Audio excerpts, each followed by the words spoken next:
चक्क बीड जिल्हा काही फार्मर आयडीवरून गायब। पोहनेर येथील शेतकऱ्यांनी दिले तहसील कार्यालयास निवेदन। तालुका, जिल्हा तसेच क्षेत्रामध्ये तफावत। शेतकऱ्यांसाठी अत्यंत आवश्यक ठरत असलेल्या फार्मर आयडी या सुविधेच्या माध्यमातून शेतकरी त्यांची जमीन व त्या संदर्भातील सर्व माहिती ही आयडीमध्ये नोंद करत आहेत। परंतु ही नोंद करत असताना जमिनीचा उल्लेख करताना अनेक ठिकाणी जमिनीच्या क्षेत्रामध्ये तफावत असून तालुका तसेच जिल्ह्याच्या नावामध्येही धाराशिव असं काही ठिकाणी दाखवत असून जवळपास 2 ते 3 महिन्यांपासून शेतकरी या अडचणींचा सामना करत आहेत। ही बाब पोहनेर येथील शेतकऱ्यांनी बोलून दाखवली।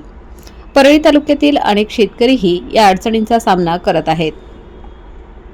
आम्ही पोहनेर गावचे रहिवासी आहोत आणि आम्ही काही दिवसांपूर्वी फार्मर आयडी काढलेले आहेत आणि ते फार्मर आयडी काढताना आमचा जिल्हा आहे बीड जिल्हा आणि त्यामध्ये फार्मर आयडीमध्ये दाखवतं धाराशिव जिल्हा।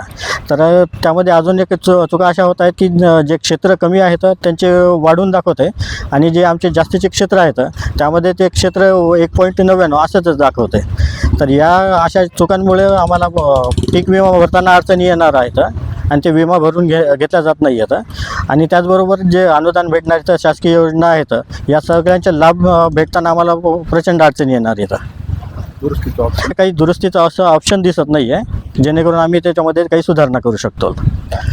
निवेदन आज आम्ही तहसीलला आलेलो आहोत, तर आज निवेदन देत आहोत आम्ही तहसीलला आज।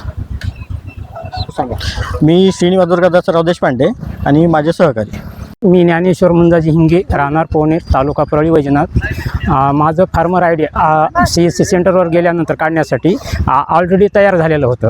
तर मी त्यांना विचारलं माझं कसं काय तयार होतं, ते म्हणलं काय की आणि माझं क्षेत्र जेवढं आहे का त्याच्यापेक्षा मला क्षेत्र त्याच्यात वाढून दाखवलेलं आहे। तर जेणेकरून विमा अनुदान हे भरण्यासाठी काही पुढे चालून अडचणी येऊ शकतात, त्यासाठी शासनानं करेक्शन ऑप्शन लवकरात लवकर हे करावा, उपलब्ध करावा। जवळपास 2 ते 3 महिन्यापासून ते अडचणी येत आहेत।